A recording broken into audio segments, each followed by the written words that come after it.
L'Olympique Lyonnais a encore perdu.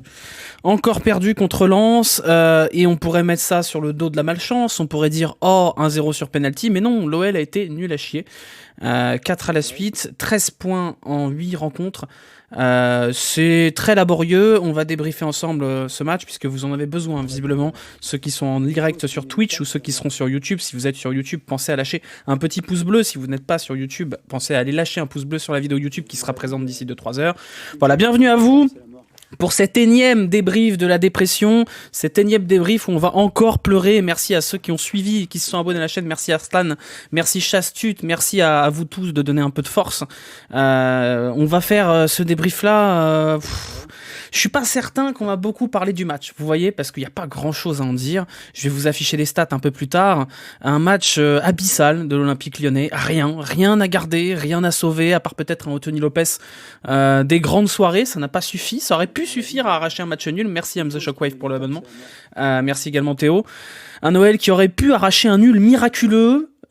Du type de nul qu'arrachent les toutes petites équipes contre le Paris Saint-Germain. Vous voyez, il y a eu ce sentiment de déclassement complet, ce sentiment d'impuissance terrible.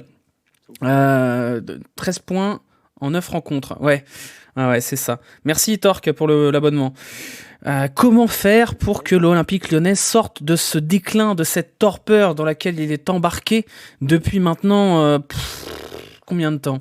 Depuis le départ de Rémi Garde, on va dire. Le départ de Rémi Garde qui aurait dû amorcer un renouveau à Lyon, et finalement l'OL s'est enlisé dans une espèce de boue dégueulasse qui ne fait que s'épaissir et qui ne fait que qu'engloutir le club avec lui. Que doit penser John Textor alors qu'il est tout proche de devoir lâcher quasiment 800 millions d'euros dans le club? Que va-t-il se passer dans ce club qui meurt chaque jour de plus en plus fort à petit feu? Merci Tyvers pour l'abonnement. On va parler du match et ensuite on fera un constat plus global puisqu'on peut assez facilement imaginer que c'est la fin du règne de Peter Bosz à l'Olympique Lyonnais, un règne qui aura été marqué par pas grand-chose. Ses prédécesseurs auront gardé quelques moments de grâce. Bruno Genesio aura gardé un bon parcours en Coupe d'Europe en 2017. Rudy Garcia aura gardé le Final 8. Silvinho aura réussi à imprimer dans la tête des supporters une superbe série de tapages de main avant le derby, avant de perdre. Que gardera-t-on de l'ère Peter Bosz à l'OL? Pas grand-chose, vraiment pas grand-chose. Un échec cuisant sur tous les points et un échec en 2 temps. Merci Kevin pour l'abonnement. Un échec en 2 temps.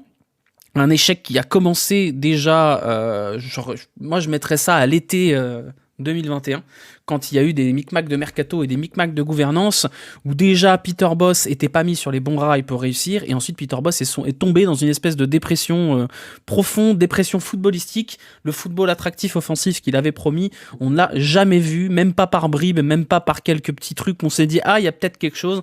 Non, c'est un échec cuisant, et le deuxième temps de cet échec, c'est celui de cet été, puisque le club a décidé de maintenir Peter Bosz. Et cet échec, il devra être collectif parce que personne n'a obligé l'Olympique Lyonnais à conserver Peter Bosz cet été au lieu de reconstruire sur les braises. Personne n'a obligé Vincent Ponceau, Bruno Chéroux et tous ses copains à aller plus loin que ça avec Peter Bosz. C'est un échec qui sera imputable également aux dirigeants. Voilà, on aura le temps de se poser la question de à qui la faute, hein. On va en parler après. D'abord, on va parler de ce match. Je vais pas vous demander ce que vous en avez pensé, parce que je pense qu'on a tous le même ressenti à partir de ce match. Quelle tristesse, quelle déception, quel vomi, quelle tristesse de passer un bon week-end comme ça. On est dimanche soir. Et on nous nique le week-end, on nous nique la semaine avec rien, il n'y a même pas de regret à avoir. Contre le PSG, il y avait cette espèce de petite prestation en demi-teinte, en faux, en trompe-l'œil. Ce soir, il n'y a pas eu match, Lens s'est cassé les dents sur Anthony Lopez, 21 tirs. Vous savez quoi, on va regarder les stats. Voilà, je vous les ai mises. Les stats parlent d'elles-mêmes. 21 tirs pour Lens, 4 tirs pour l'Olympique Lyonnais, pas un seul tir cadré en 90 minutes. Je vous ai également mis les expected goals, juste pour vous montrer. Regardez, c'est rigolo. L'Olympique Lyonnais, ce soir, termine la rencontre avec 0,12 expected goals. C'est la pire performance offensive depuis le début de la saison. Même Clermont face au PSG avait mieux que ça. 0,12 contre 2,96. C'est un match absolument calamiteux. C'était très très très difficile de faire pire que ça. Honnêtement, je sais pas comment l'OL aurait pu faire une pire rencontre que ça. Si, peut-être avec un Anthony Lopez moins en forme, l'OL pouvait en prendre 3 ou 4. Même Ajaccio fait mieux, effectivement. La deuxième mi-temps, c'est 0,02 expected goals. Il n'y a rien à sauver dans cette rencontre, rien à sauver, rien. Lens n'a même pas été foncièrement hyper fort. Alors Lens, on pourra en parler vite fait. Très grosse prestation lensoise, notamment collectivement, ça fait mal. Hein. Ça fait très mal de voir un club comme le RC Lens, avec toute l'affection que j'ai pour eux, mais qui est un petit club, un club qui a passé pas mal de temps en Ligue 2 lors du début du siècle et compagnie. Voir le RC Lens être capable de produire un tel football, une telle impression de rouleau compresseur quand ils accélèrent, avoir des joueurs d'une telle qualité. Pourtant, je suis désolé, mais Kylian Frankowski et Openda, ce sont pas non plus Mbappé et Neymar sur le papier, ce sont des excellents joueurs. Ça fait quand même mal de se dire qu'un club bien structuré est capable de produire ce genre d'émotion, ce genre de football, ce genre de communion avec le public. Enfin, vous avez peut-être vu les images sur Amazon Prime de la fin de match à Lens, où c'est la fiesta. Pourtant, ils ont, entre guillemets, fait une performance pas ouf. Battre 1-0 sur penalty, c'est pas le match du siècle. Et il y a une communion avec les supporters. On a l'impression d'un club fonctionnel, tout ce que l'OL n'est pas. Et bah moi, j'ai les boules. Je vous le dis, j'ai les boules. Quand je vois le RC Lens, j'ai les boules. J'ai envie d'être lensois. Ça me casse les couilles que mon club, ça fait 10 ans qu'il est incapable de produire ces choses-là. Ça travaille à Lens. Bien sûr que ça travaille à Lens. Bien sûr que ça travaille à Lens. Vous avez des attaquants. Vous avez des joueurs à Lens, enfin vous voyez l'état d'esprit, on en parle souvent de l'état d'esprit, et souvent on met ça sur le dos des joueurs, mais faut mettre ça sur le dos de tout l'environnement club. Tout l'environnement club, ça passe du coach aux dirigeants, aux supporters. Florian Sotoka, il est avant-centre, il défend, il arrache tous les ballons, il redescend, il presse toute la rencontre. À Lyon, c'est la dépression. Vous voyez cet environnement, cette espèce d'enfer sur terre. Voilà, donc moi j'ai les boules. Je vous le dis, j'ai encore plus les boules par rapport à ce que je vois par rapport à Lens que par rapport à la prestation globale de l'Olympique Lyonnais, parce que je me dis, putain, nous on n'a pas le droit à ça, on n'a plus le droit à ça. On a eu le droit au bonheur pendant toutes les années 2000, et nous on n'a plus le droit à ça. On n'a plus le droit à avoir une équipe qui joue au foot correctement, qui est en communion avec les supporters, avec des dirigeants qui bossent, et un coach qui sait où il va. Donc je sais pas, moi je suis un peu triste, honnêtement. On va en rigoler parce que ça y est, on arrive au stade où ça devient rigolo. Ça y est, on arrive au stade où on va commencer à se marrer un petit peu.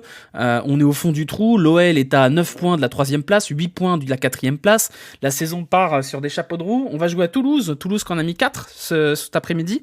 Une très très bonne équipe de Toulouse. Puis ensuite on va aller à Rennes. Bah, on va rigoler à Rennes. Je sais pas si vous avez eu Rennes, Martin Terrier qui met encore des golassos partout.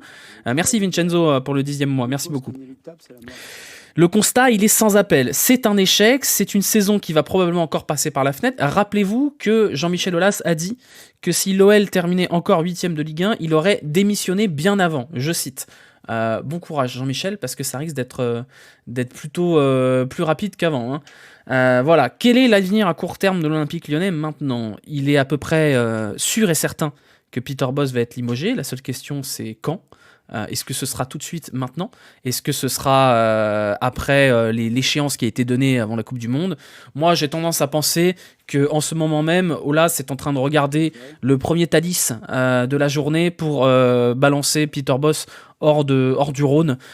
Probablement en train d'engager des ingénieurs en catapulte pour lui catapulter ses grands morts du côté de Rotterdam. Je pense que c'est fini pour Peter Bosz. On a vu une interview de Anthony Lopez qui avait l'air très en colère, qui a dit que grosso modo je vous fais entre les lignes, mais merci pour les émotions. Anthony Lopez qui a dit en gros que l'OL avait été à chier et que c'est pas parce qu'il y avait eu 1-0 sur penalty que ça excusait le contenu, qu'ils sont pas bons, qu'ils sont au fond du trou. Mais...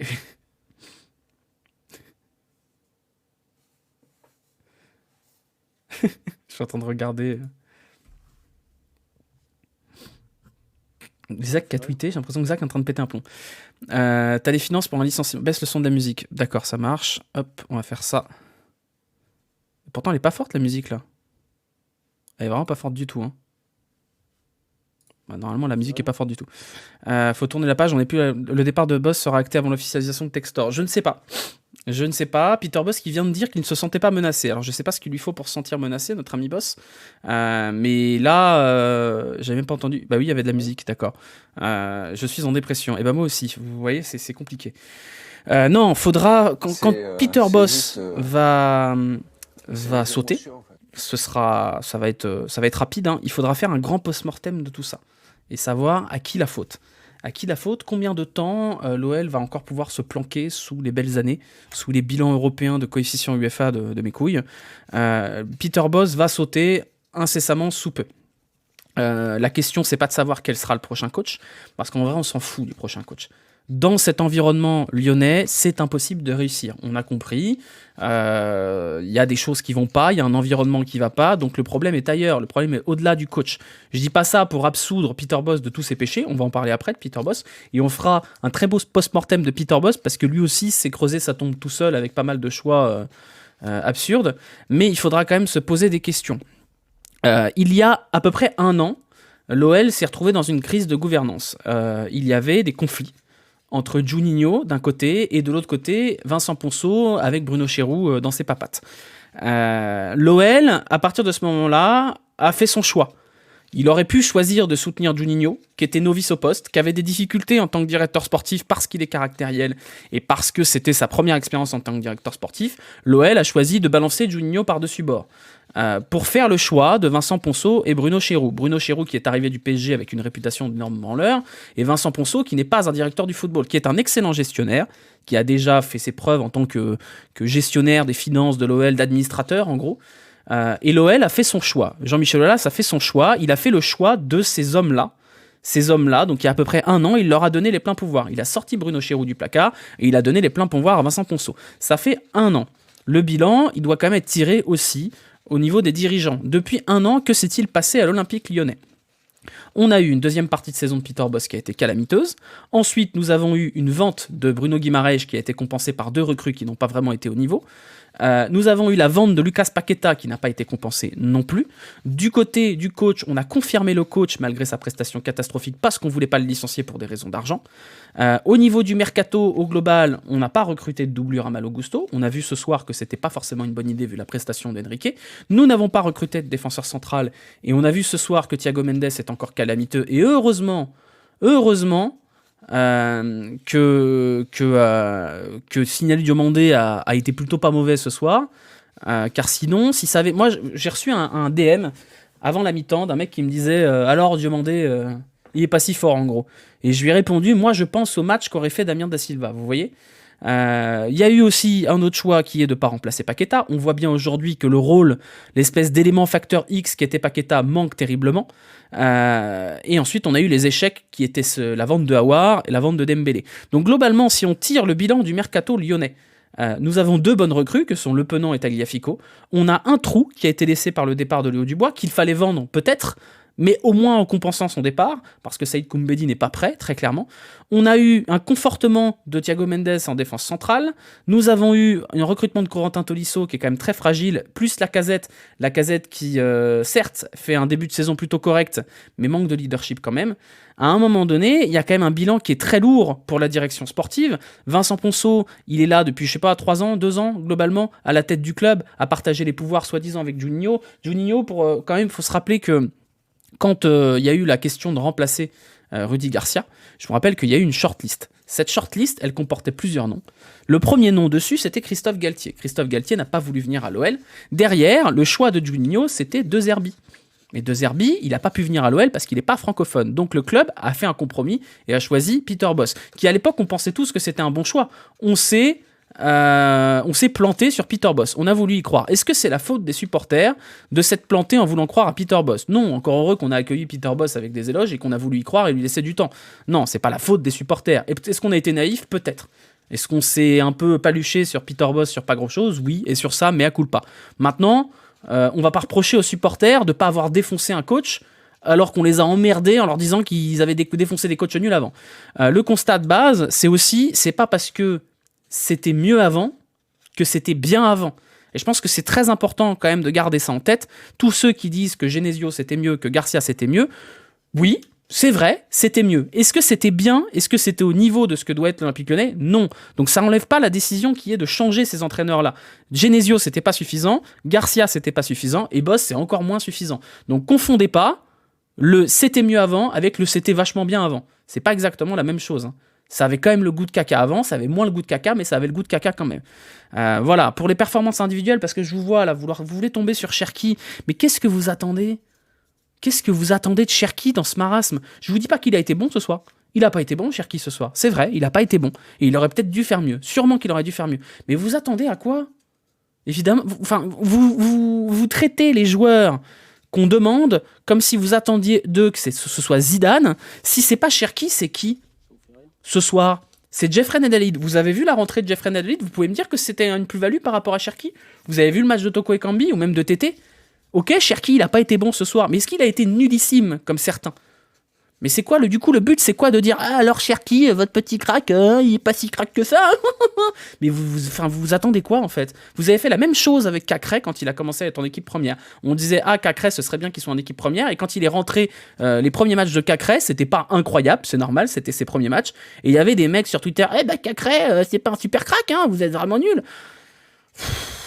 Vous attendez quoi? Parce qu'il y a des mecs qui hype un jeune, vous allez défoncer un jeune par contradiction, alors qu'il fait ce qu'il peut.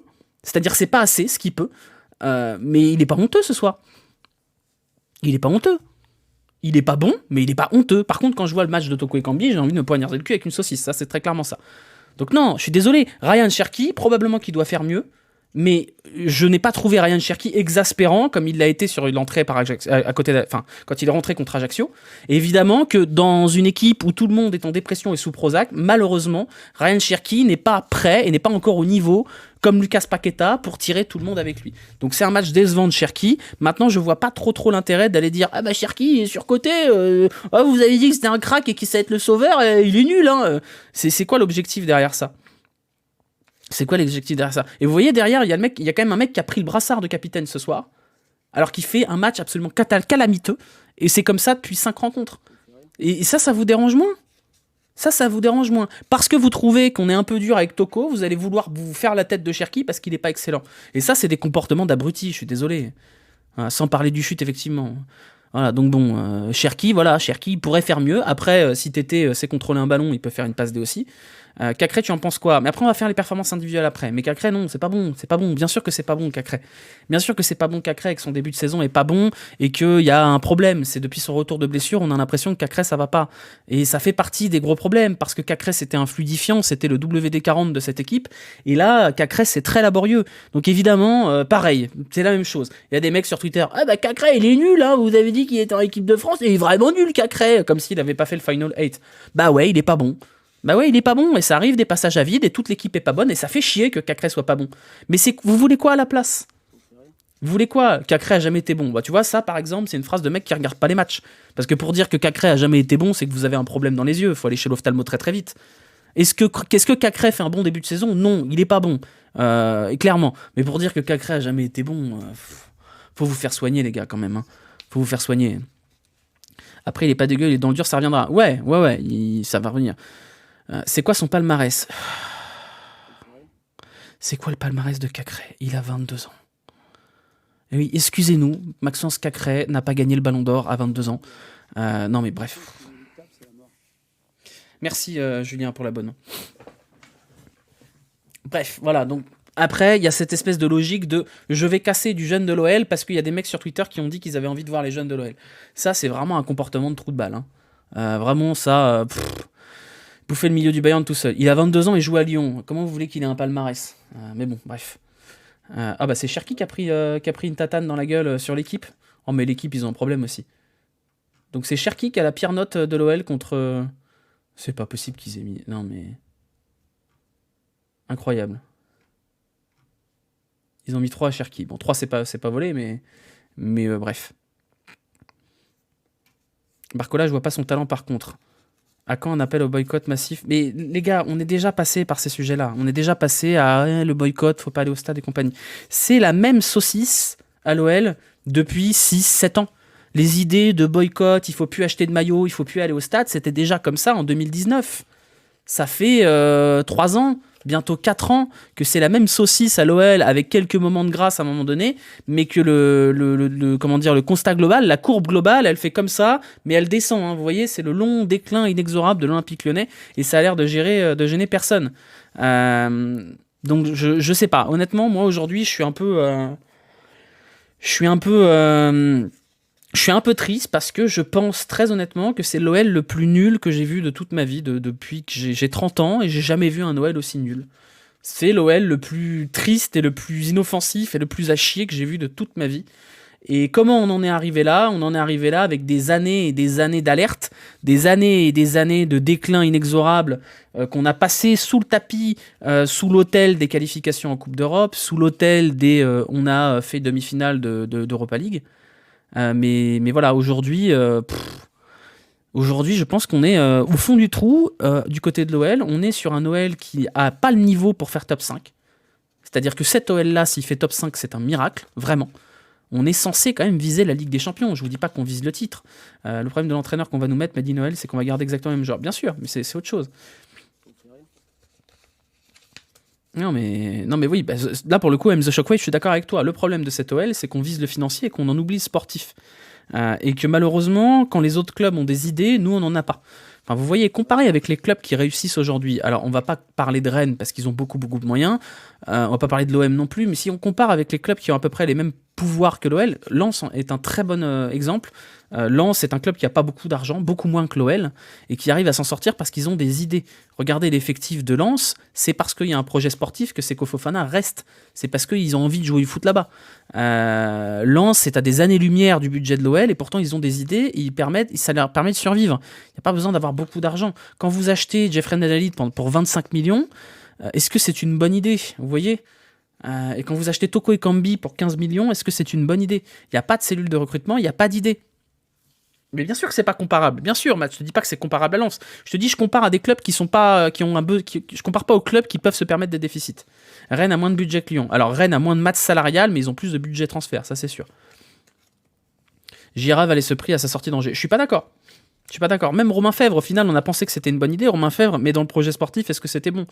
On a l'impression à Lyon, et c'est pas le premier coach où ça fait ça, que le coach fait sa popote de son côté et que le club fait la popote de l'autre côté pour le recrutement. J'ai pas l'impression que Romain Fèvre, j'ai pas l'impression que même Le Penant, même s'il est plutôt satisfaisant dans l'absolu, soit des choix de Peter Bosz. Même Tolisso et Lacazette, même si c'est pas forcément des mauvaises recrues, ce sont pas forcément des choix de Peter Bosz. Quand Youssouf Koné arrive à l'Olympique Lyonnais, c'est pas un choix de Rudy Garcia. Vous voyez, j'ai l'impression qu'il n'y a pas de cohésion entre le projet de jeu du coach et le projet de recrutement du club. Et ça, c'est un problème de fond. C'est-à-dire qu'on met cette espèce de modèle de directeur sportif d'un côté et coach de l'autre qui travaillent pas ensemble et qui, tiens, il y a un cuisinier et c'est pas lui qui fait les courses. Vous voyez ce que je veux dire? C'est y a un mec qui fait la cuisine, on lui dit bah tiens, voilà des tomates et du pesto, et vous avez un mec en face qui explique qu'il a jamais cuisiné de pesto, quoi. Donc il y a un problème. C'est quoi ces choix aussi, Azmoun? Bah je sais pas, on sait pas. On sait pas. Mais le constat de base, c'est que ça travaille mal à l'OL. Voilà.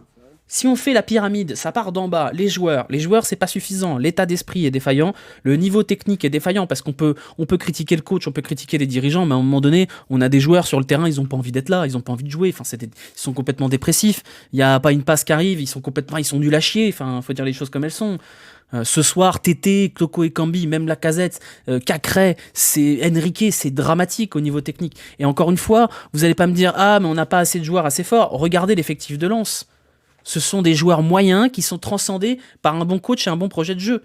Daver Machado et Danso, ce sont des joueurs pas mal, mais sur le papier, c'est pas non plus des cracks monumentaux, c'est juste des mecs qui sont dans le bon moule et qui vont dans la bonne direction. Donc en bas de la pyramide, il y a les joueurs, et les joueurs, c'est un problème de fond depuis des années, qu'il y a un problème de fond dans l'environnement club qui fait qu'ils en ont rien à foutre, ou alors qu'ils sont complètement dépressifs et qui s'enferment dans une espèce de nonchalance perpétuelle qui les enterre.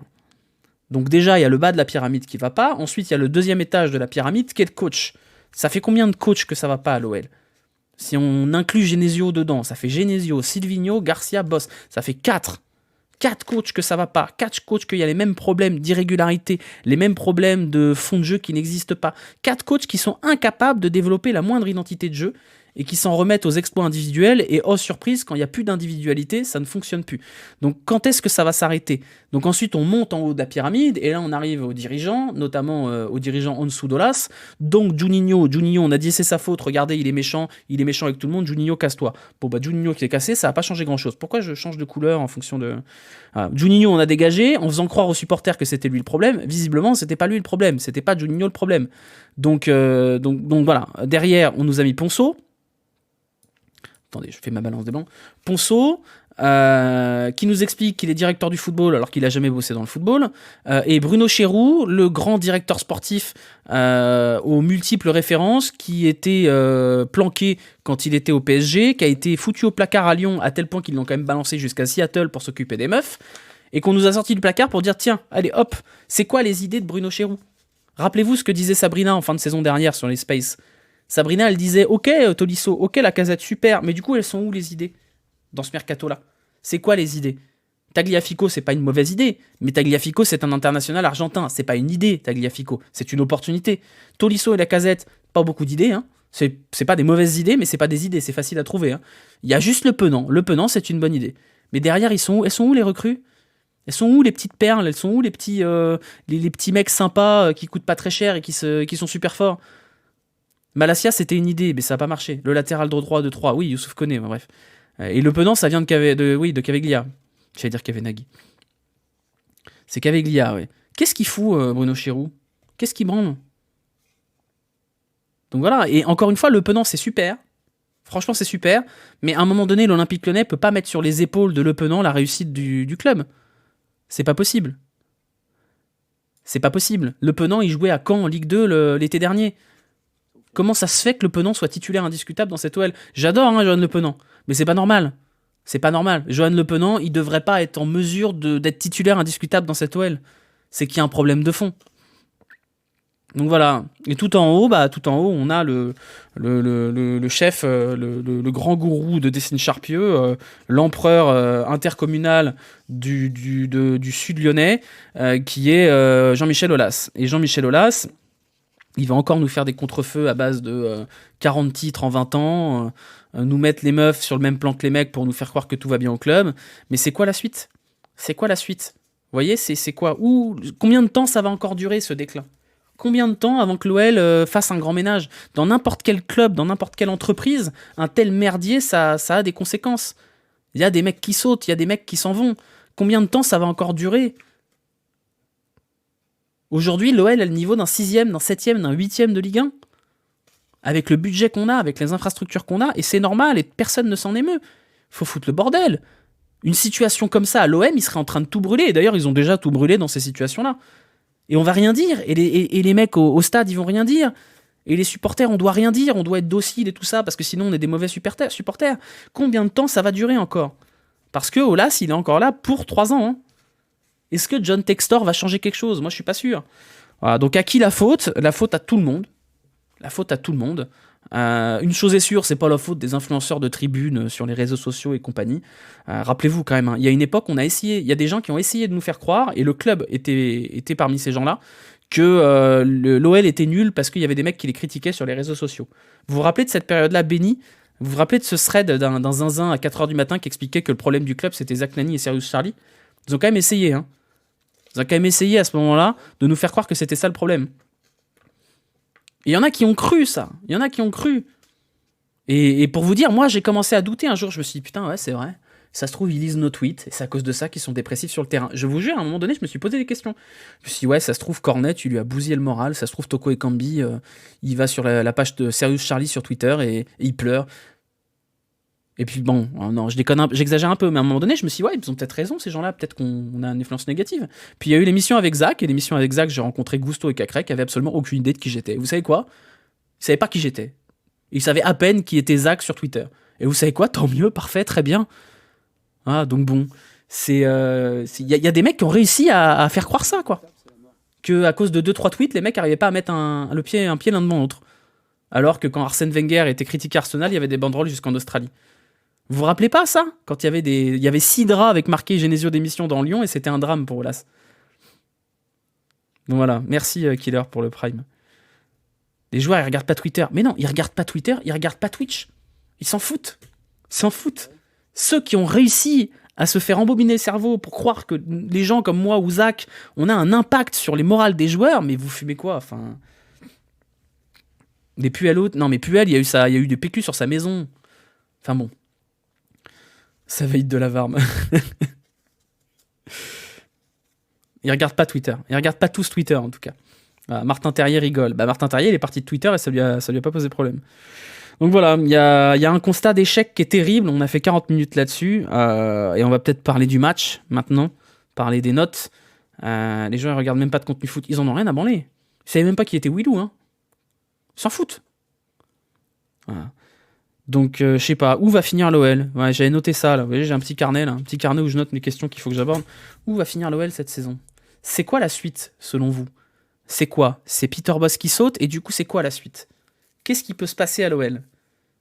Moi, je pense que la suite, c'est une solution interne. C'est que Peter Bosz saute et est remplacé par Claudio Cassapa. Et qu'on fait la fin de saison avec Claudio Cassapa. Ou alors, il y a le retour de Rémi Garde. Mais je vois pas une seule éventualité où l'OL repart sur un projet ambitieux. Vous voyez ce que je veux dire? Je pense que là, c'est Peter Bosz qui saute, full vente, full jeune du centre, et on part sur un OL live ban FM, quoi. Ou alors, il y a une autre solution qui me semble assez évidente en vrai, mais presque trop évidente, c'est que l'OL va aller toquer à la porte de Marc Keller à Strasbourg et lui dire « Coucou, vous êtes 19e de Ligue 1, vous voulez pas nous donner Julien Stéphan ?» Et comme ça, il part et vous pouvez le remplacer à moindre frais. Moi, je pense que on va vers ça. On va vers ça, on va aller chercher Sylvain Ripoll. Combien coûterait le licenciement de Bosz? Je pense que ça coûterait 3-4 millions. 3-4 millions, je pense. Mais globalement, il y a un truc qui est sûr, c'est que là, l'avenir du coach, il me semble à peu près scellé. Je pense que Zach est complètement arraché, je pense. Je suis en train de voir les tweets de Zach, je pense que Zach est arraché complet. Dis le mot sardine et je te follow. Quelques saisons entre la 8e et la 10e place jusqu'à changement de direction. Je pense que si on refait 8e, John Textor il va se dire « Oh, ce n'est pas vraiment pas mal, allez hop, ça dégage ». Donc bon, 3-4 millions c'est vite rentabilisé. Ouais, mais c'est 3-4 millions cash, c'est 3-4 millions de pertes sèches, vous voyez ce que je veux dire? C'est pas exactement comme quand tu achètes un joueur. Si tu vires Peter Bosz, c'est 3-4 millions de pertes sèches. C'est pas un amortissement, c'est pas un investissement, c'est de la perte sèche. Et s'il y a bien un truc qu'on n'aime pas à Lyon, c'est les pertes sèches. Hein. On n'aime pas du tout les achats non amortis qui pèsent dans les bibdas. Vous voyez? Fofana, coach de la réserve, ça donne quoi? C'est pas bon. Fofana en réserve, c'est pas bon du tout. Donc non, Fofana, c'est pas une bonne idée non plus. Textor, c'est censé être quand l'officialisation d'âme? Alors, si vous voulez qu'on parle de la vente de l'OL, je vous renvoie à la vidéo que j'ai fait il y a quelques jours, qui est sur YouTube. Si vous voulez, je vous mets le lien tout de suite, où je parle de la vente de l'OL. On fait une espèce de grande revue de presse de tout ce qui s'est passé les derniers jours. Globalement, la vente de l'OL, voilà, je vais vous mettre le lien là dans le chat, si vous avez envie d'aller regarder cette vidéo ou de mettre des petits pouces bleus, ce serait fort sympathique. Voilà, pour grosso modo le résumé, c'est que la date butoir du 30 septembre a été dépassée, ce qui n'est pas grave. Donc la date a été repoussée à une prochaine date, mais que la communication du club dit que grosso modo c'est vraiment qu'une question de temps et qu'il n'y avait juste pas le temps de faire les papiers. Donc logiquement la suite c'est qu'on aura une nouvelle date butoir à laquelle la vente sera officiellement réalisée, qui devrait être dans les prochains jours, annoncée en tout cas dans les prochains jours. Moi je pense que ce sera fin d'année. Ouais, Zach, il est à 12 grammes, je pense, sur Twitter. Pour virer Bosz, il faudrait donc tirer un trait sur le deuxième étage du laser game de l'OL Village. Exactement, exactement. Comment Toko Cherki la casse TT, ça peut faire 0,12 XG. Bah voilà, mais à qui la faute? Donc évidemment, Peter Bosz, il y a un problème. Évidemment, Peter Bosz, il y a un problème. Mais il y a un problème de joueurs aussi. Il y a un problème de fond de joueurs. Enfin, je suis désolé, mais le niveau abyssal... Bon, vous savez quoi? On va dégainer le paint. On va dégainer le paint, hop là, je vais vous le mettre. On va dégainer le paint pour qu'on s'explique là. On va expliquer des choses. Pourquoi ça marche pas? Merde, j'ai fermé paint. Attendez, hop là, je le remets. On va dégainer paint. Voilà, hop. Vous êtes prêts? On va dégainer paint. Allez, hop. Parce qu'il y a des choses que je comprends pas et après on fera les notes. Ok, non, en vert. Allez, on dégaine paint. Parce qu'il y a des choses que je comprends pas dans ce toile. Vous voyez, hop, allez, hop, on va dessiner le terrain. Il va être encore plus moche que d'habitude. Voilà, hop, tac. On va dégainer paint, voilà. Franchement, je pense que c'est le pire depuis le début des débriefs. Hein. Alors, on va faire la compo. Hein. Juste, voilà, on va mettre Toko ici, Lacazette et TT. Juste pour vous expliquer, moi, il y a un truc que je comprends pas, vraiment. C'est que à un moment donné, on a deux joueurs qui sont dans le même style. C'est-à-dire qu'ils font ça, ils vont là. Et donc, il y a tout un putain de peuple ici, là, dans cette putain de zone axiale, parce que là, c'est encore trop large. Il y a tout le monde qui est ici, là. Tout le monde qui est là. Il y a un moment donné, soit Toko, soit Tété, il doit se dire ce serait peut-être pas mal si je jouais un peu plus proche de l'aile. Pourquoi il n'y en a aucun des deux qui a cette intelligence-là de se dire ce serait peut-être mieux si je suçais un peu la ligne de touche plutôt que de me foutre dans l'axe pour recevoir les ballons dans l'axe. C'est tout. En fait, le problème offensif de l'OL, il n'est pas aussi simple que ça, parce qu'il y a un problème technique. Mais à un moment donné, la vraie compo de l'OL, c'est pas le 4-2-3-1, hein. C'est l'OL joue comme ça. Voilà, l'OL joue comme ça. Pourquoi j'ai des trucs là? Je veux pas ça, moi. Bon, je vais changer la playlist. Voilà. Hop. Voilà. L'OL joue comme ça. Vous voyez, on joue comme ça. Et derrière, on joue avec Cacré ici. Cherki. Cacré qui est là. Le Penant qui est là. Alors ce soir, c'est encore mieux parce qu'on a Enrique qui est là. Et qui monte pas parce qu'il a peur. Et on a Tagliafico qui est là. Voilà. Je vous fais pas la heatmap. Mais grosso modo, l'OL, ça joue comme ça. Voilà, donc là, il y avait Diomande et Mendes. Voilà. Voilà, ça c'est la compo de l'OL, vous voyez? On joue comme ça. On joue comme ça. C'est aussi simple que ça. Donc en fait, vous avez cette zone-là et cette zone-là, là, c'est un no man's land. Voilà. On joue comme ça. Ça, c'est la compo de l'OL. Voilà. Enfin, je suis désolé, à un moment donné, faut pas avoir fait un diplôme UEFA pour voir ça. Voilà, c'est tout. L'OL joue on joue en quoi? On joue en 3-3, 2-3. Voilà, mais sans ailier et sans latéraux. C'est comme ça. Ça, c'est la compo de l'OL, ça. Alors, je sais pas quelles sont les positions moyennes, mais honnêtement, on est comme ça. Et le pire, c'est qu'on pourrait jouer comme ça avec, imaginons, Toko qui va par là, Tété qui va par là, Cherki qui va dézoner. Mais non. C'est-à-dire que non seulement on joue comme ça, mais en plus, Tété et Toko, leurs appels, c'est ça. Voilà. Donc en fait, on se retrouve avec cette zone-là, là. C'est la seule zone où il y a des joueurs de l'OL. C'est tout. C'est tout. Voilà. Vous vous rappelez les flèches sur FM, quand il y avait les vieux FM? Bah ils ont des flèches comme ça. Voilà, ça c'est la compo de l'OL. Voilà, hop. Et Tagliafico aussi, tant qu'à faire, puis Cherki aussi. Voilà. Prenez un screen, mettez sur Twitter. C'est ça la compo de l'OL. Voilà. Et donc là, bah, à un moment donné, je suis désolé les gars, mais je suis pas analyste tactique. Allez demander à Willou, allez demander à Florian Tonuti ou à Raphaël Cosmidis, mais je suis pas expert tactique. Mais moi je le vois ça. Hein. Non, ça plutôt là. Ça, je le vois. Et pourquoi ils le voient pas, eux? Si le coach le voit pas, pourquoi eux le voient pas? C'est criant, ça saute aux yeux, c'est comme ça depuis le début de la saison, et c'était comme ça la saison dernière. C'est incroyable, quand même. C'est incroyable. Enfin, je sais pas, moi j'ai pas d'explication à pourquoi l'OL joue comme ça. Pourquoi l'OL joue comme ça? Expliquez-moi. Mais moi j'ai pas d'explication. Et surtout, j'ai pas d'explication à pourquoi il modifie pas en cours de match. Il le voit. Il pense qu'il y a encore Léo Dubois. Et en fait, cette situation-là, quand on a Gusto, vous voyez, c'est anodin, hein, mais quand on a Gusto qui va là, en fait, ça se voit moins. Parce que cette zone-là, elle est occupée. À défaut que cette zone-là soit occupée, au moins cette zone-là, c'est ok, ça fonctionne, à peu près. Mais quand il n'y a pas Gusto, c'est encore plus criant. Parce qu'Enrique, c'est il va là et après stop. Hein. Après, il retourne de l'autre côté. Là. Mais ça n'a pas de sens. Et en fait, moi, je comprends pas. Peter Bosz, ça m'a quand même l'air d'être un homme sympathique, qui a quand même un bagage d'entraîneur. Il le voit pas, ça. C'est quoi son projet? Ou alors, il a vraiment plus du tout envie d'être là depuis août 2022, et il essaye de tout faire pour se virer, mais il n'y arrive pas. Moi, je pense que c'est ma théorie. C'est ma théorie. Je vais vous donner ma théorie sur Peter Bosz. Parce qu'à un moment donné, on peut pas imaginer que Peter Bosz ne voit pas que son équipe est à chier et voit pas les problèmes de son équipe. Donc moi, ma théorie sur Peter Bosz, c'est que depuis le mercato de l'été 2022, il a envie de se casser et il fait le maximum de merde pour se faire virer et il n'y arrive toujours pas. C'est-à-dire que quand il a terminé 8ème de Ligue 1 la saison dernière, il a dû se dire putain ça y est c'est bon, ils vont me licencier, je vais pouvoir rentrer aux Pays-Bas. Et bah même pas. Donc là il se dit bon vous savez quoi, je vais leur mettre Toko Tété, je vais leur demander de repiquer constamment, comme ça on va perdre 4 fois de suite, et là enfin je vais pouvoir rentrer aux Pays-Bas. Bah non même pas.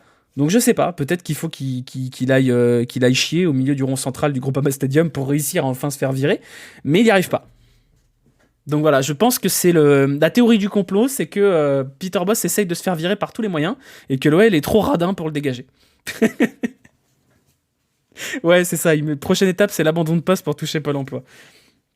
Ah, ça faudrait que je le mette sur TikTok, ça c'est mais non, si vous voulez, on va faire les notes maintenant. Mais vous savez quoi, on va faire les notes sur cette compo-là. Voilà, on va faire les notes sur cette compo-là. Parce qu'on râle, on va faire les notes. Voilà, vous voulez qu'on fasse les notes sur cette compo? Zach, il est en feu. Je pense que Zach, il est à 12 grammes. À mon avis, Zach, il est vraiment à 12 grammes. Bon, j'ai les nerfs du diable car j'ai envoyé 700 bornes, voit mon kiff se faire mettre un tir et demi, envoyer 4 défaites d'affilée, ça me... Coach, joueur, direction, sincèrement, on emmerde tout le monde.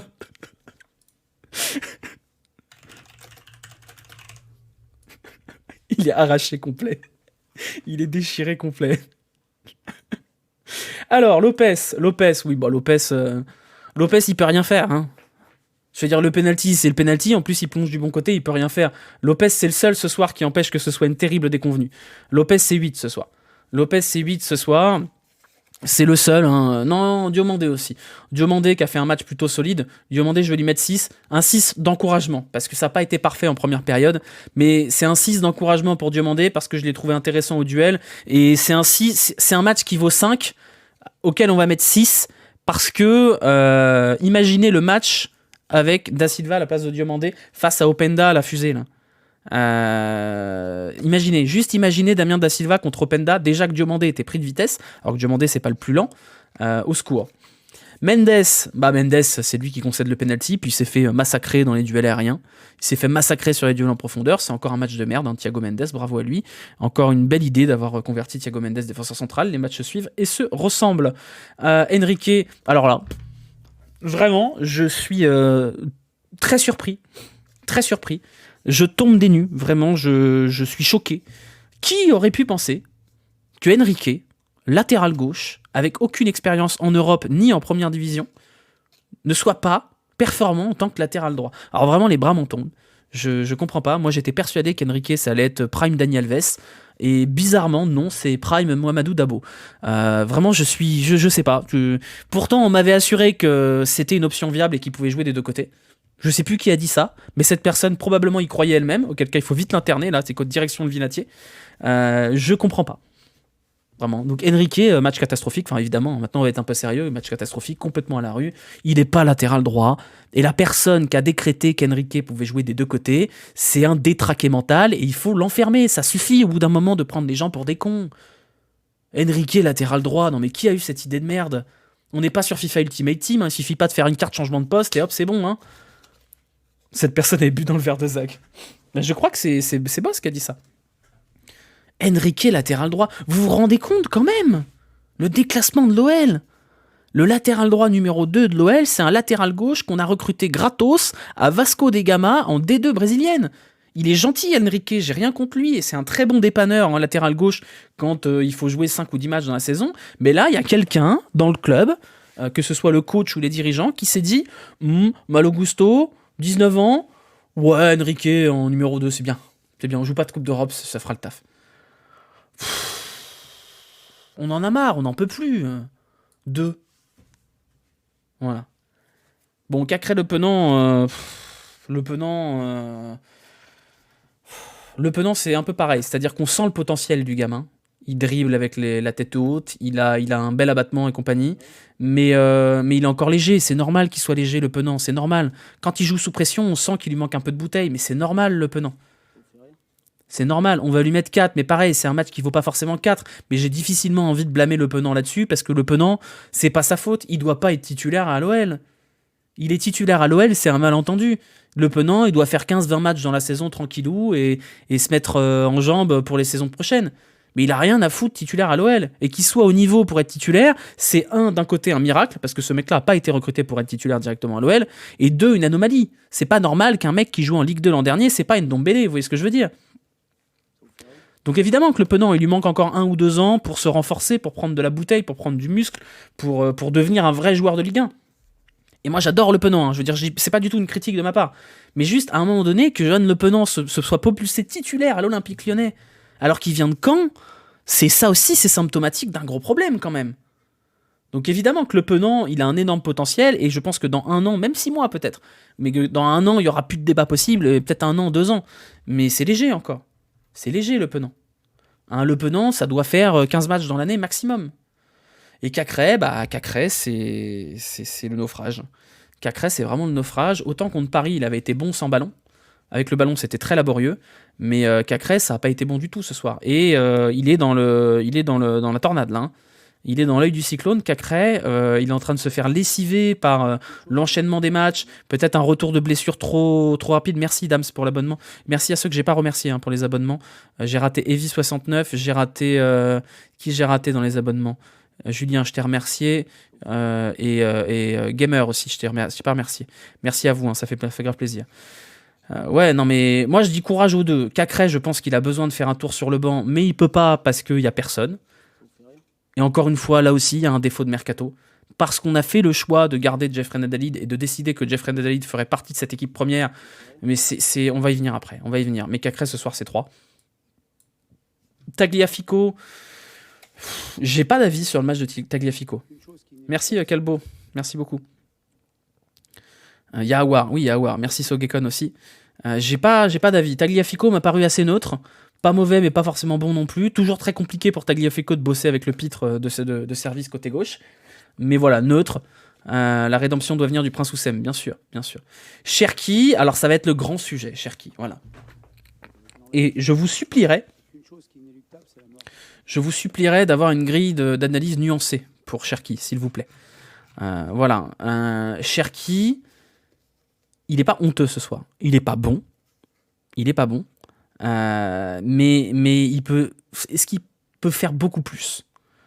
Il aurait pu avoir 6. Ouais, c'est pas un bon match de Cherki. Je suis pas en train de vous dire c'est pas un bon match. Maintenant, on va quand même chercher des circonstances atténuantes parce que c'est quand même très très dur de surnager dans ce marasme. Donc pas mal de déchets techniques, des mauvaises passes, peut-être pas assez d'implication défensive, ça c'est vrai. Je pense pas que ça vaille 3. Je pense que ça vaut 4 et je pense pas qu'il faille l'enterrer tout de suite. Et c'est pas joué de but. Ah, tweet Dolas. Attention, tweet Dolas.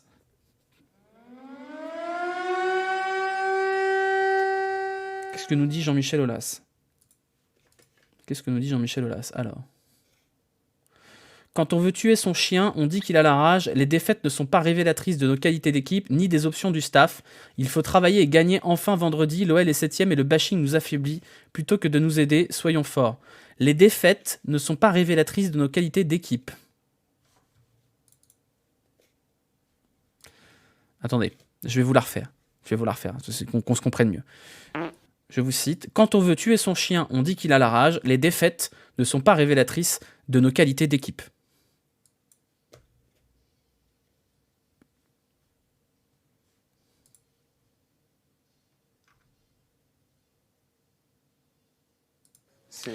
C'est juste...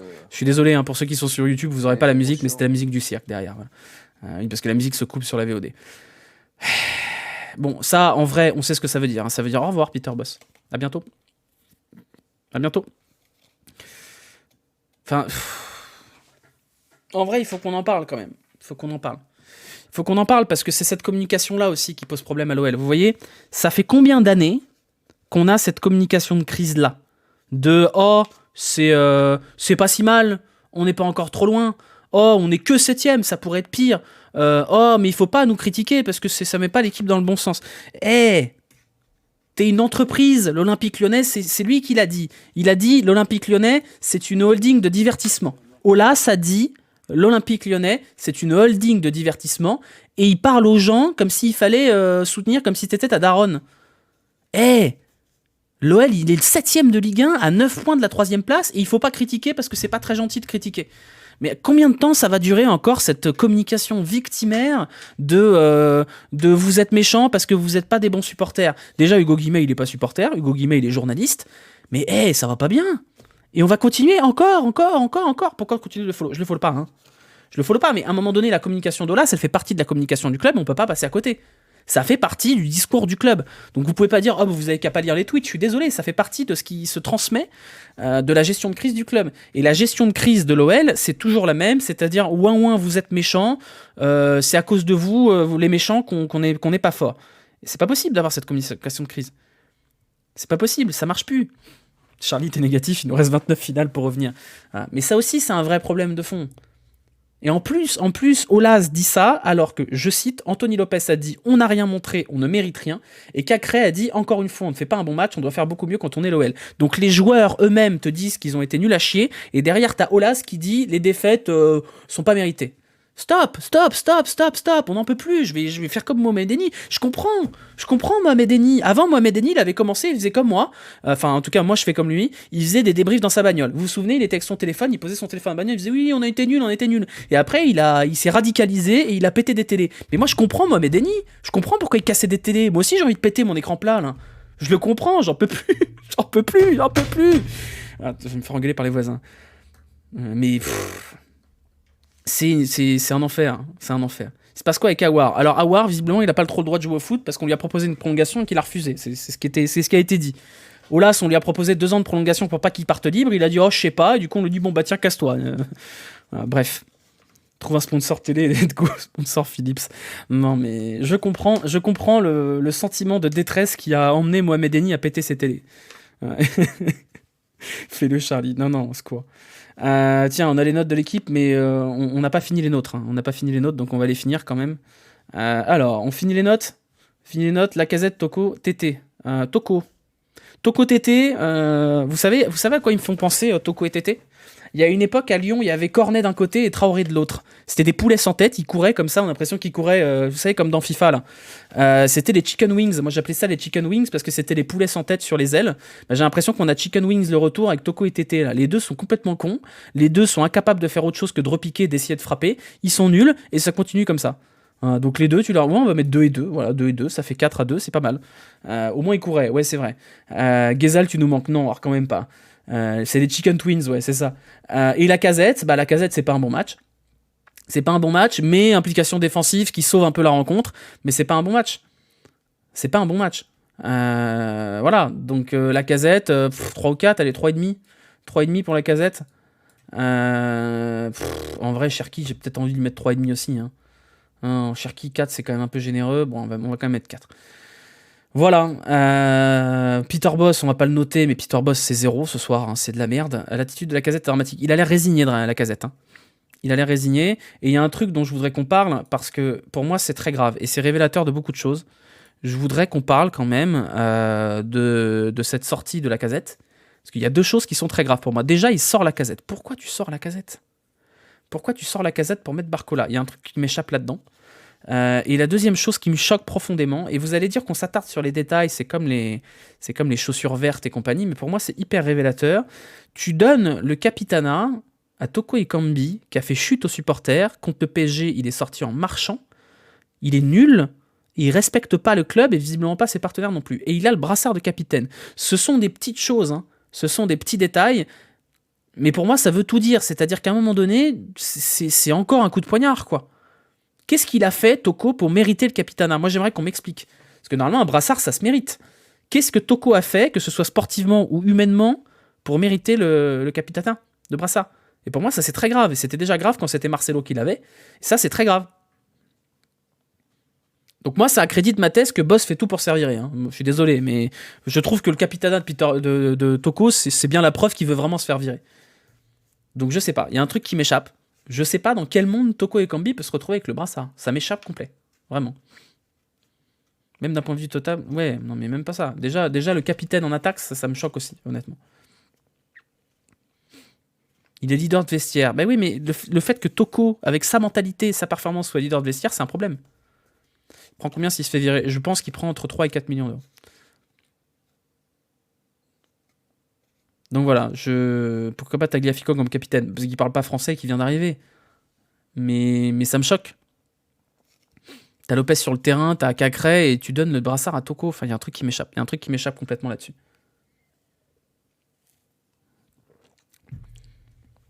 Il s'est fait virer, c'est officiel. Attendez, je regarde parce que s'ils sont capables de sortir un communiqué, l'OL. Hein. Ils sont capables de sortir un communiqué. Bref, on a fini les notes. On va parler des entrants quand même. Juste pour... moi, j'aimerais parler d'un petit truc aussi. Jeffrey Adelaide.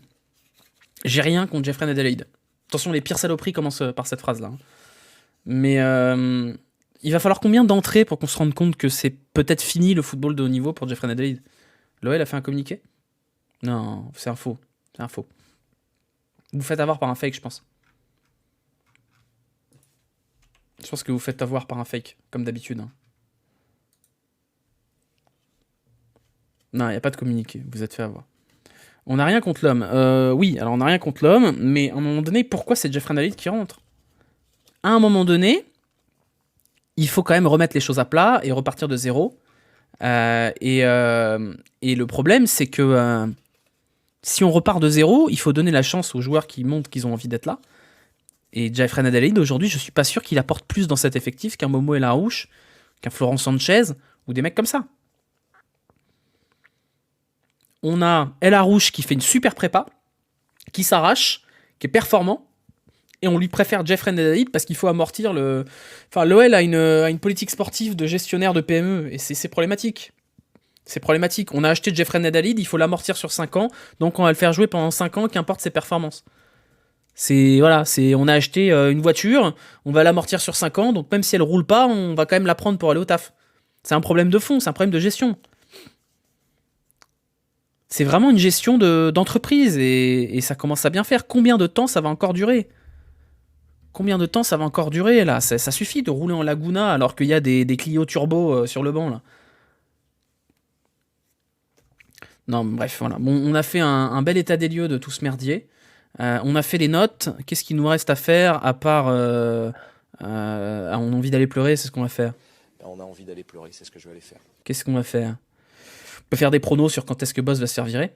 Il nous reste le Jurigno, ouais, bilan Ligue 1. Ouais, bilan Ligue 1. Les notes, c'est fait. Du coup, laissez-moi le temps de passer sur le Jurigno. Voilà, c'est parti. Le Jurigno, il est là. Voilà, je vous mets le lien. Et après, on fait un prono sur le moment où il saute. Alors, le Jurigno, on va quand même mettre un tout petit peu de positif. Et les deux positifs pour moi, c'est Lopez qui va mettre plus 4 et Diomandé plus 2. Et derrière, Toko TT, parce qu'ils ont été nuls, hein, comme d'hab.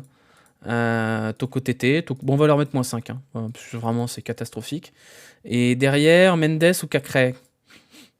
Tu sais où est Boateng? Alors, je sais pas. Peut-être en Allemagne, peut-être en boîte de nuit. Il y a des mecs qui m'ont expliqué que c'était normal qu'il soit en Allemagne pendant la trêve internationale. Il a le droit, il est en vacances. Boateng, rappelez-vous ce que je vous dis. Hein, Boateng, il est à la retraite. C'est juste qu'il a prévenu personne. Allez, Mendes.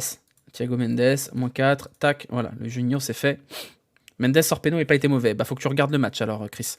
Regarde notamment les balles en profondeur par-dessus lui, dans son dos, et rigole très fort avec. Sur le banc aujourd'hui. Ah oui, sur le banc. Il est dans mon salon. Ouais, écoute. Boateng, je sais pas si on le reverra jouer au foot.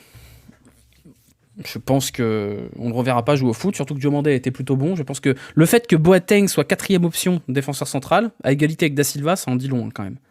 Ça en dit long sur deux choses. Un, sur le niveau du mec en soi, et deux, sur le comment... Enfin, en fait, c'est peut-être encore un problème de l'OL.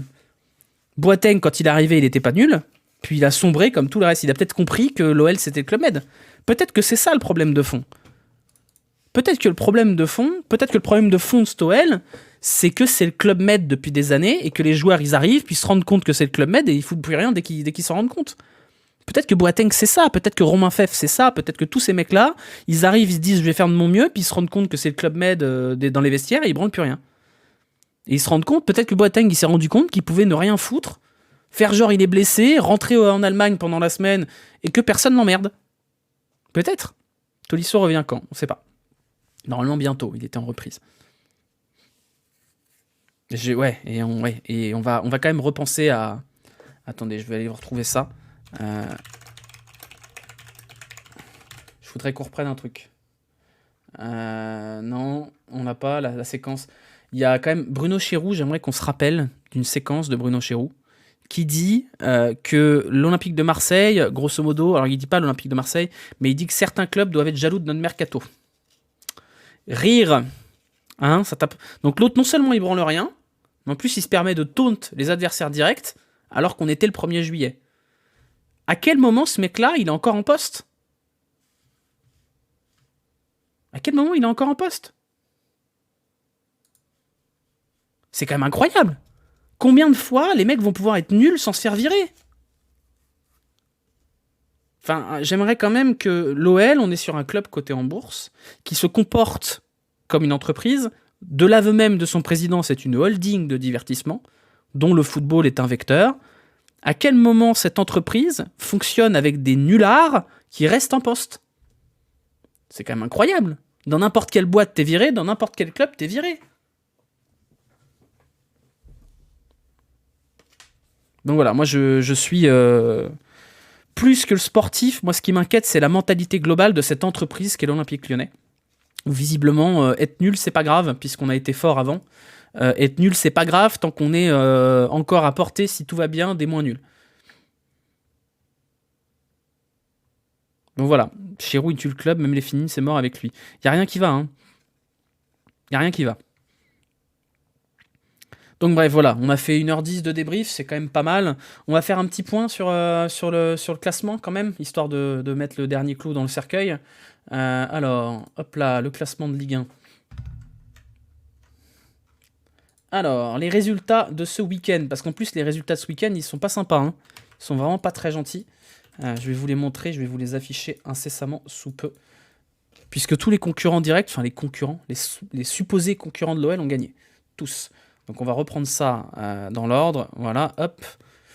Nous avions déjà une victoire de Marseille à Angers, un beau tartage en règle. Bon, Angers, c'est très très faible quand même, hein. C'est vraiment très très faible. Ça va descendre, je pense. Ils ont chaté une victoire il n'y a pas longtemps, mais ça va descendre. Rennes, qui a tarté Strasbourg, bien aidé par un carton rouge en début de match. Mais pareil, Rennes, ça carbure. Donc voilà, ça remonte. Rennes, ils sont devant nous désormais, malgré leur début de saison calamiteux. Le PSG a battu Nice. C'est peut-être la seule bonne nouvelle pour l'OL, c'est que Nice n'a pas pris de points. Lille a perdu face à Lorient, ce qui n'est pas forcément une bonne nouvelle, puisque Lorient s'envole. Lorient est désormais 3ème de Ligue 1, toujours 3ème, à 9 points de l'OL. 3 Reims, on s'en fout, c'est anecdotique. Toulouse, 4-2 contre Montpellier. Toulouse, c'est les prochains sur la liste, hein. On va aller jouer contre Toulouse. On va jouer contre Toulouse à domicile, pardon. On est parfaitement capable de perdre contre Toulouse au Groupama Stadium. Je vous le dis. Toulouse, ça joue mieux au football que l'Olympique Lyonnais. Simplement. Le constat, il est là, hein. Toulouse a plus de fond de jeu, a des meilleurs joueurs intrinsèquement que l'OL. Voilà. Auxerre-Brest, on s'en fout. Si ce n'est qu'Auxerre a arraché un bon nul, c'est pas mal. Encore 5 rouges, ouais, effectivement. Ajaccio-Clermont, ça c'est vraiment le 200 tico, et Ajaccio ça va partir. Ajaccio ça dégage, ils sont même pas capables de gagner à domicile. Monaco a tarté la gueule de Nantes, ça aussi c'est une mauvaise nouvelle, et donc on finit par cette victoire de Lens contre Lyon. Le constat est simple, Lens adversaire direct, ça a gagné. Monaco adversaire direct, ça a gagné. Lorient devant l'OL, ça a gagné. Rennes, Marseille, ça a gagné. La seule semi-bonne nouvelle, c'est que Lille a perdu. Et encore, Lille, ça met Lorient encore plus haut. Le classement de Ligue 1, désormais, avec... Voilà, là on le voit.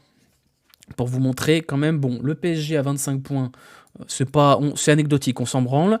Juste pour vous montrer que Marseille est à 23 points. Donc 23 points, ça nous met à 10 points de Lyon. 10 points après 9 journées, quand même.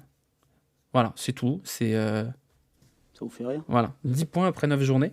Lorient, 3ème avec 22 points, donc 9 points de plus que Lyon. Voilà.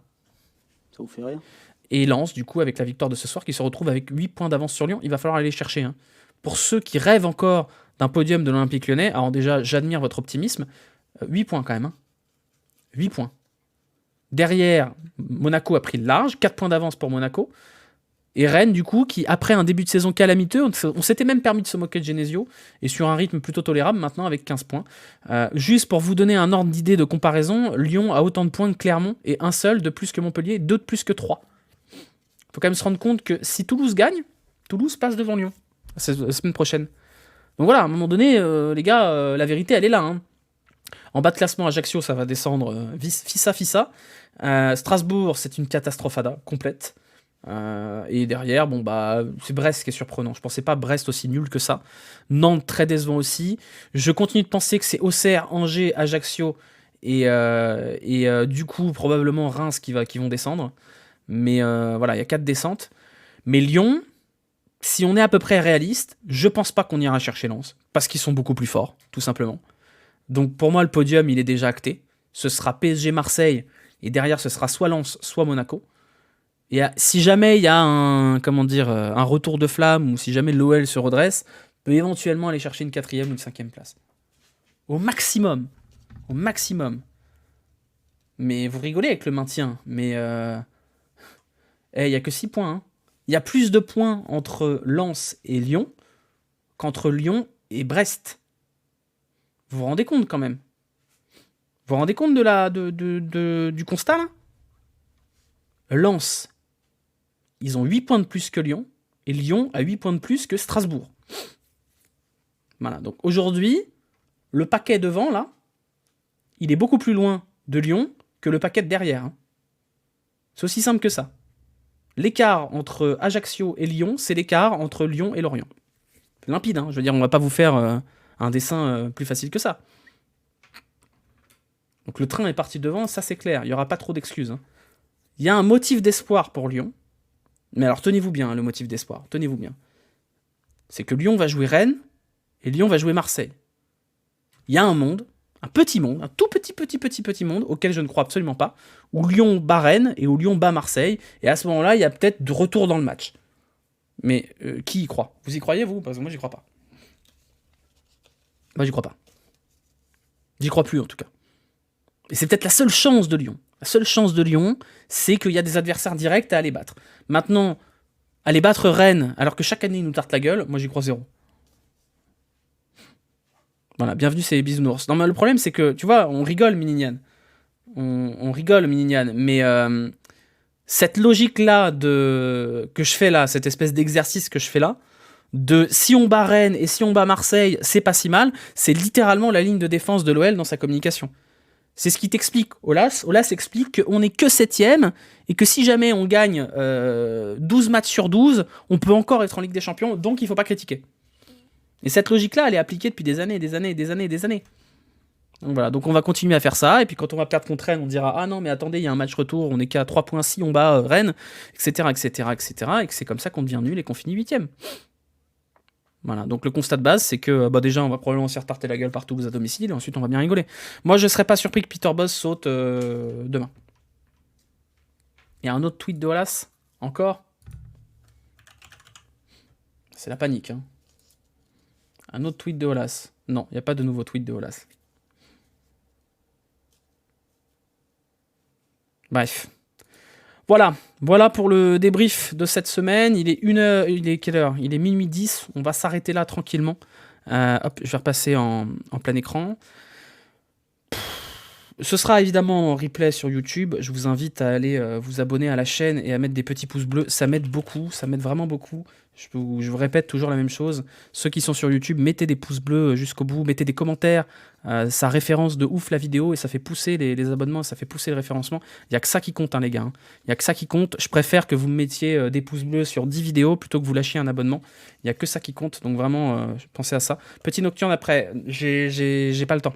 Il faut que je mette le replay sur YouTube et tout. Ça prend du temps, c'est long. Donc je vais pas avoir le temps de faire une nocturne après. Peut-être nocturne demain soir. Voilà.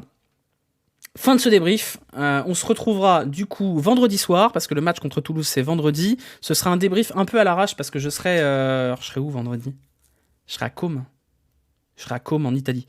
Je serai à Côme et c'est pas sûr que j'ai une belle 4G, donc ce sera probablement un débrief au téléphone à la Momoni. Mais on fera quand même ça. Un petit peu IBG. Non, un autre jour. Là, il n'y aura pas de nocturne, je suis crevé, il faut que je mette le replay sur YouTube. Rendez-vous vendredi 23h, et peut-être demain pour une nocturne, une petite nocturne blabla. Si jamais il y a une dinguerie, genre Peter Bosz qui se fait virer, on fera peut-être un live rapide, mais c'est pas sûr. Et puis, écoutez, bonne chance à vous pour la semaine qui arrive, parce que c'est un peu tristoun. Et c'est un peu difficile de commencer une semaine avec autant de merde sur un terrain de football. Sur ce, je vais vous envoyer en raid et je vous dis à vendredi ou à demain. Peut-être demain soir, on verra, c'est pas sûr. Voilà, ciao, prenez soin de vous, oubliez pas les pouces bleus et à bientôt, à vendredi. Ciao.